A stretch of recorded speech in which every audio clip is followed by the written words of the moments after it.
अस्सलाम वालेकुम स्टूडेंट्स हम चैप्टर 13 इलेक्ट्रोस्टैटिक्स पढ़ रहे हैं। अब हम सीखेंगे कैपेसिटर को सीरीज़ कंबाइन करते हैं तो कैसे हमारी जो डिज़ायर कैपेसिटेंस है वो हम गेट कर सकते हैं और कैसे हमारे कैपेसिटर की कैपेसिटेंस जो है अफेक्ट करती है। स्टूडेंट्स, कैपेसिटर एक स्टोरेज डिवाइस है जो कि चार्ज को स्टोर करने के लिए इस्तेमाल होती है। ओके, कैपेसिटर जो है वो टू थिन मेटल प्लेट्स पे मुश्तमिल होती है। इसको सिम्बॉलिकली हम रिप्रेजेंट करते हैं just like this, two thin metal plates. और इसको प्लेट्स को सेपरेट करते हैं कुछ डिस्टेंस के साथ, और इस डिस्टेंस में हम कोई भी डाइलेक्ट्रिक मीडियम इंसर्ट करते हैं जैसा कि एयर, जैसा कि शीट्स। ओके, और इस कैपेसिटर की टू टर्मिनल लेग्स होती है। अमूमन जो लेग्स लेंथ में बड़ी होती है हम उसको प्लस कह देते हैं, और जो लेग्स लेंथ में छोटी होती है हम उसको माइनस कह देते हैं। सो स्टूडेंट्स, हम फर्स्ट ऑफ ऑल इसको फर्स्ट प्लेट को पॉजिटिवली चार्ज कर देते हैं by the process of induction. Okay, and second plates neutral होती है, जिसके बाद अनलाइक चार्ज सेकेंड प्लेट्स पे आ जाता है और लाइक चार्ज इस प्लेट्स को में से ख़त्म हो जाता है। इस तरीके से दो प्लेट्स जो हैं वो ऐसे मैन्युफैक्चरिंग करते हैं कि उस पर दो अपोजिट चार्जेस होते हैं और दरमियान में डाइलेक्ट्रिक मीडियम होता है और उस पर अट्रैक्शन जो है मेंटेन रहती है फॉर अ लॉन्ग टाइम।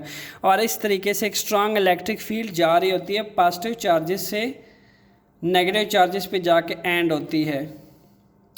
और ये strong electric field attraction maintain रखती है पॉजिटिव मेटल प्लेट्स और नेगेटिव मेटल प्लेट्स के दरमियान। ओके, और जितनी अट्रैक्शन लॉन्ग टाइम के लिए इन प्लेट्स के ऊपर रहती है उतना ही चार्ज लॉन्ग टाइम के लिए स्टोर होता है। ओके, सो कम्बिनेशंस के हमने दो तरीके पढ़े थे, parallel combination and series combination. हम क्यों कंबाइन करते हैं पैरेलल सीरीज वाइज में? टू गेट और डिज़ायर वैल्यू ऑफ कैपेसिटेंस। हमें सम टाइम कैपेसिटेंस बहुत ज़्यादा चाहिए होती है, हमें सम टाइम कैपेसिटेंस अपनी डिज़ायर रिक्वायरमेंट के मुताबिक चाहिए होती है। तो इस तरीके से हम इंस्ट्रूमेंट्स के अंदर कैपेसिटर्स को कंबाइन करते हैं। हमें जितने लेवल की कैपेसिटेंस चाहिए होती है उसी हिसाब से हम कैपेसिटर्स की कम्बिनेशन रखते हैं इंस्ट्रूमेंट्स के अंदर। ओके, सो स्टूडेंट्स, अब हम सीखते हैं कि हम कैपेसिटर्स को कैसे सीरीज में कंबाइन कर सकते हैं। स्टूडेंट्स, हम एक सिंगल पाथ ले लेते हैं। ओके,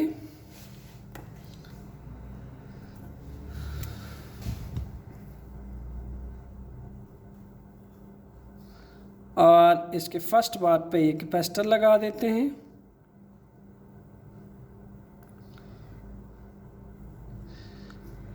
फिर सेकंड कैपेसिटर लगा देते हैं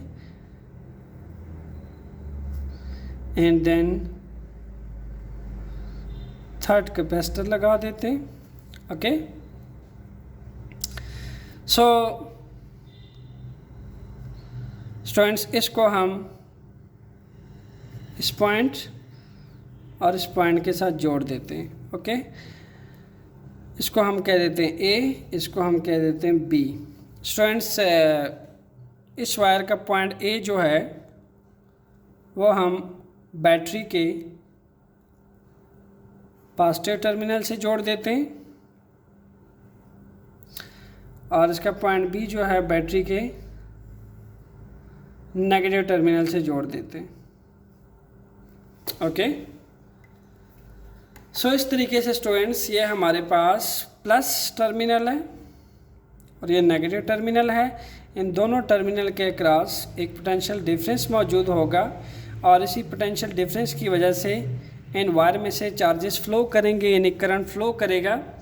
जितना ज़्यादा पोटेंशियल डिफरेंस इन बैटरी के टर्मिनल में होगा उतना ही ज़्यादा चार्ज क्यों फ्लो करेगा और इन प्लेट्स के ऊपर स्टोर्ड होगा। चूँकि हमने पॉइंट ए को बैटरी के पॉजिटिव टर्मिनल से जोड़ रखा है और पॉइंट बी को बैटरी के नेगेटिव टर्मिनल से जोड़ रखा है, सो दैट्स वाई यहाँ से हम फर्स्ट प्लेट्स को में से चार्ज नेगेटिव इलेक्ट्रॉन आएंगे स्टूडेंट्स। ओके, नेगेटिव इलेक्ट्रॉन यहाँ से आते हुए, अब ये देखिए नेगेटिव टर्मिनल है, नेगेटिव चार्ज है। अब ये नेगेटिव टर्मिनल जो है बैटरी का इस नेगेटिव चार्ज को तो रिपेल करने वाला है। सो बैटरी का यहाँ से काम शुरू होता है कि बैटरी इसके ऊपर वर्क डन करेगा, बिल्कुल वही वर्क डन जो पोटेंशियल डिफरेंस को हम पढ़ चुके हैं। चूँकि यहाँ डिफरेंस इन एनर्जी जा रही है पर चार्ज के अंदर, तो इस डिफरेंट ऑफ एनर्जी को फिनिश करने के लिए बैटरी वर्क डन करती है, यानी इस चार्ज को यहाँ से यहाँ तक मूव करवाती है ताकि सर्किट जो है कंप्लीट रहे और चार्ज फ्लो करता रहे। ओके स्टूडेंट्स, सो चार्ज यहाँ से होता हुआ यहाँ आएगा। ओके स्टूडेंट्स, यहाँ पे नेगेटिव चार्ज होगा और मान लीजिए कि अगर ये पोल न्यूट्रल है तो यहाँ पे न्यूट्रल होने की वजह से नेगेटिव चार्ज का जो अनलाइक चार्ज होगा वो इस प्लेट पे आ जाएगा। सिमिलरली अगेन नेगेटिव इलेक्ट्रॉन्स जाएंगे इस प्लेट पे, आ जाएंगे बी पे, एंड देन यहाँ पे अनलाइक चार्जेस अगेन प्लेट 1 पे आ जाएंगे। अगेन यहाँ से अगेन नेगेटिव चार्जेस इस प्लेट पे आएगा, एंड देन लाइक चार्जेस यहाँ से लीव होते हुए आगे बढ़ जाएंगे और अनलाइक चार्ज जो है इस प्लेट के ऊपर आ जाएगा। इस तरीके से इस पॉइंट ए और बी में तीनों कैपेसिटर के अक्रॉस स्टूडेंट्स एक equal amount of charge deposit हो जाएगा। C3 keep in mind, start में हमने यहाँ से इसको, यहाँ से इलेक्ट्रॉन जब निकलना शुरू होगा तो इस प्लेट के ऊपर पॉजिटिव चार्ज आएगा। स्टूडेंट्स, बैटरी को हमने इसके पॉजिटिव टर्मिनल से जोड़ा हुआ है तो यहाँ पे पॉजिटिव चार्ज आएगा, और नेगेटिव इलेक्ट्रॉन स्टूडेंट्स जब यहाँ से जाएगा तो कीप इन माइंड ये यहाँ से जाता हुआ बैटरी इस पर वर्क डन करेगी, यानी इसको सप्लाई करेगी एनर्जी इस 1 कूलम ऑफ चार्ज को, कि यहाँ से इस इलेक्ट्रिक फील्ड के अगेंस्ट जा सके। बैटरी वहाँ वर्क डन करती है जहाँ पे हमने चार्ज को against the electric field move करवाना हो, तो ऑब्वियसली ये नेगेटिव चार्ज है, ये भी नेगेटिव टर्मिनल है, ये रिपेल करेंगे एक दूसरे को। तो यहाँ से नेगेटिव चार्ज आएगा, then the process of induction, इस प्लेट पे नेगेटिव चार्ज आया, यहाँ पे अनलाइक चार्ज पॉजिटिव आ जाएगा, देन अनलाइक चार्ज यहाँ पे फिर नेगेटिव चार्ज आ जाएगा, फिर अनलाइक चार्ज पॉजिटिव C2 पे आ जाएगा, एंड C1 पे भी नेगेटिव चार्ज आएगा और अनलाइक चार्ज C1 पे आ जाएगा, एंड देन एक कंटिन्यू फ्लो ऑफ करंट चलता रहेगा और इन प्लेट्स के ऊपर इक्वल अमाउंट ऑफ चार्ज जो है वो स्टोर्ड होगा। तो आप देख सकते हैं जितना चार्ज स्टोर है C3 में उतना ही इक्वल चार्ज स्टोर है C2 में, उतना ही इक्वल चार्ज स्टोर होगा C1 में। तो हम ये कह सकते हैं कि जब हम कैपेसिटर को सीरीज़ में कंबाइन करते हैं students, in that case her capacitor के अक्रॉस जो चार्ज है उसकी वैल्यू सेम होती है।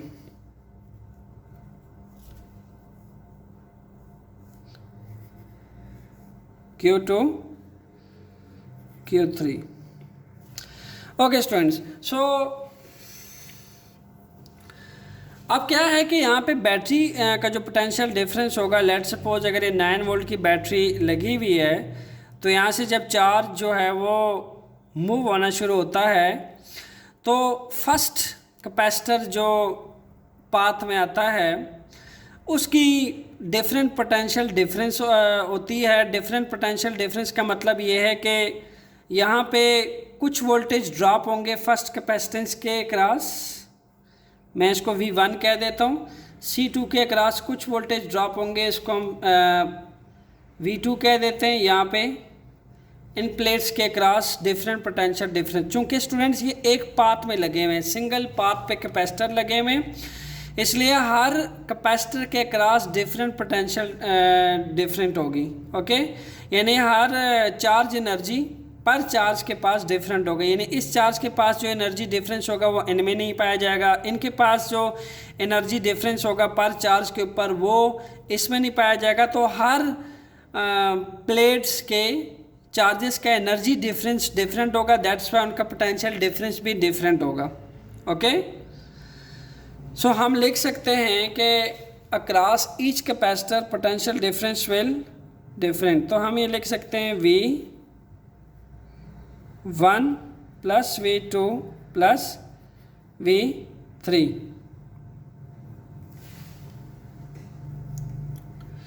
सो स्टूडेंट्स, हमने ये रीड किया हुआ है कि जितना इन प्लेट्स के दरमियान V1 पोटेंशियल डिफरेंस होगा उतना ही चार्ज क्यू स्टोर्ड होगा प्लेट्स के ऊपर। यानी कि मान लें कि अगर हम जैसे जैसे बैटरी का पोटेंशियल डिफरेंस बढ़ाते जाएंगे इन टर्मिनल के दरमियान का, उतना ही चार्ज क्यू प्लेट्स के ऊपर स्टोर्ड होगा, उतना ही ज़्यादा। तो आप यूँ समझ लीजिए कि Q और V जो थे that is directly proportion to each other. और चूँकि हर प्लेट की कैपेसिटेंस चेंज होती है, ये कैपेसिटर C1 की कैपेसिटेंस C2 से ज़्यादा हो मे बी, या C2 की C3 से ज़्यादा हो या कम हो। तो that's why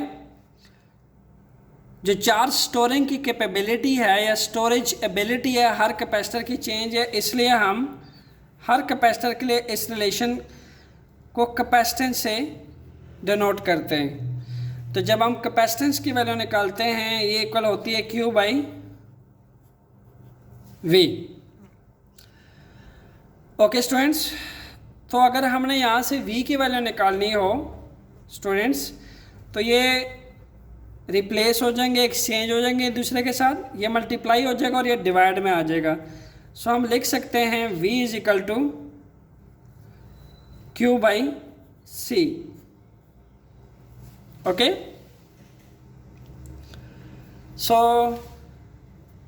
we can write, ये जो इक्वेशन 1 कह देते हैं इसको इक्वेशन 2 कह देते हैं। फ्रॉम इक्वेशन 2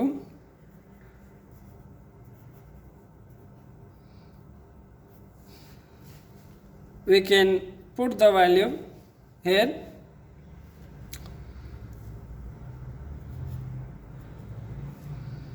V1 चूँकि हर कैपेसिटर के अक्रॉस चार्ज की वैल्यू सेम है, हर कैपेसिटर पे इक्वल चार्ज स्टोर हुआ है। Okay, so we can write Q by V1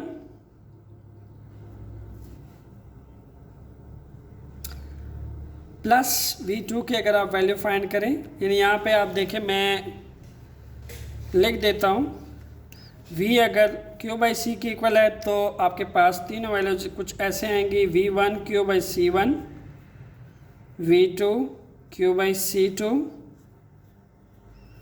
and third capacitor के अक्रॉस जो वैल्यू होगी that will be equal to V3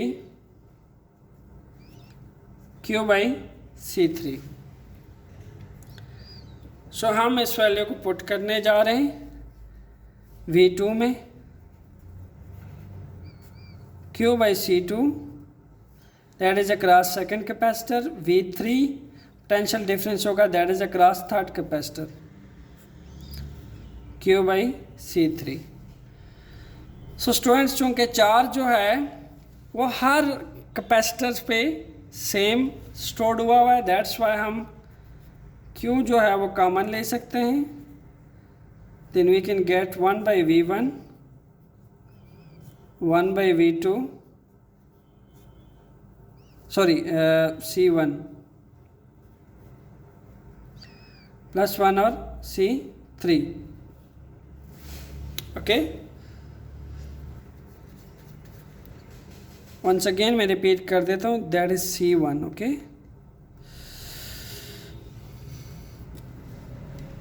so Q जो है उसको हम डिवाइड कर देते हैं V पे, then we will get V by Q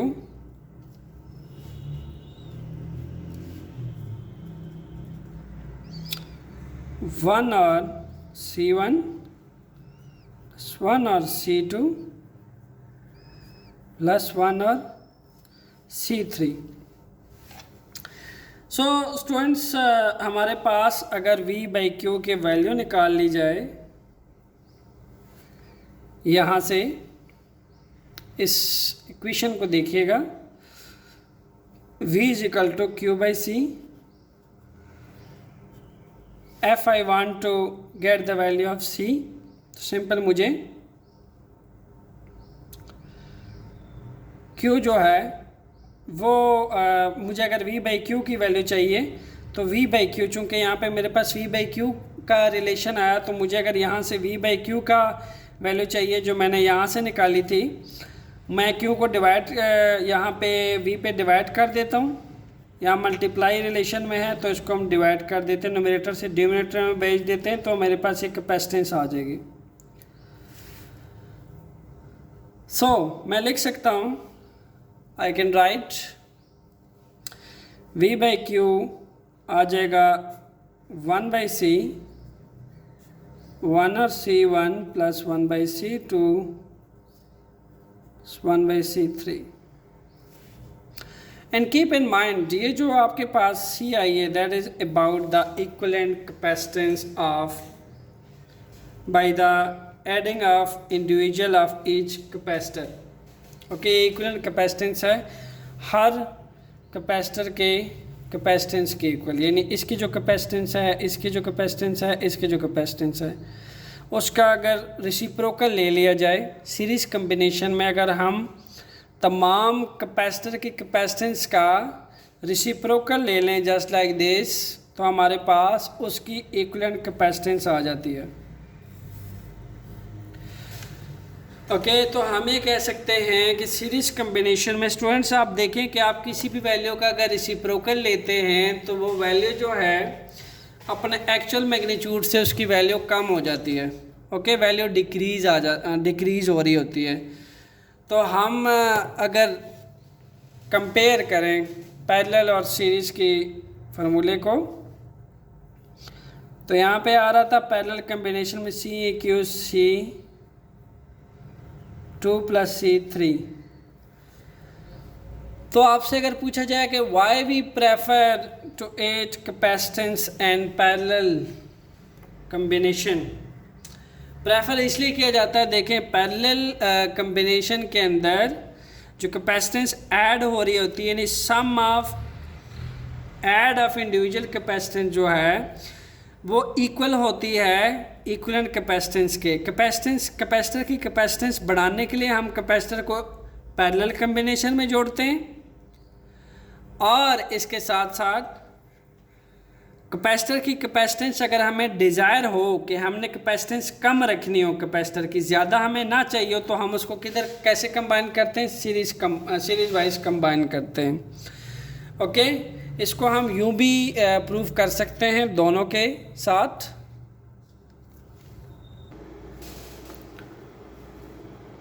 so students, हमारे पास इसका जो 1/5 0.2, देखिए यहाँ जो कैपेसिटेंस थी वो उतनी थी, कंप्लीट एडअप हो रही थी इंडिविजुअल कैपेसिटेंस में, और यहाँ जो कैपेसिटेंस है वो कितनी कम हो गई है रेसिप्रोकल लेने के बाद। तो सीरीज़ में कैपेसिटेंस का रेसिप्रोकल आता है 0.06, 0.04, ये आपके पास 0.10 और सम टाइम 0.012 समथिंग आपके पास ये वैल्यू आ जाएगी। यानी कैपेसिटेंस जो है आज सीरीज़ में कंबाइन करने से आप देखें कि कैपेसिटेंस कितनी इफ़ेक्ट कर गई और कितनी चेंज आई है। ओके, सो हमारे पास हर कैपेसिटर की कैपेसिटेंस की जो मैन्युफैक्चरिंग होती है डिफरेंट कैपेसिटेंस होती है, डिपेंड करता है कि हमारी डिज़ायर कैपेसिटेंस क्या है इंस्ट्रूमेंट के अंदर, तो उस हवाले से हम उसको पैरेलल कंबाइन करते हैं और सीरीज़ कंबाइन करते हैं। बट अगर हमें कैपेसिटर की कैपेसिटेंस बढ़ानी हो, चार्ज ज़्यादा स्टोर करना और कैपेसिटेंस भी बढ़ानी हो, तो हम उसको पैरेलल कंबाइन करते हैं। और कैपेसिटर्स को जब हमने सीरीज़ में कंबाइन करते हैं तो हमने इसकी इन अदर वर्ड कैपेसिटेंस कम करनी हो, डिज़ायर कैपेसिटेंस अगर हमें डिक्रीज चाहिए हो तो हम उसको सीरीज़ में कंबाइन करते हैं। ये था students series combination of capacitor. Stay tuned with conceptual physics lecture for next lecture. Thanks.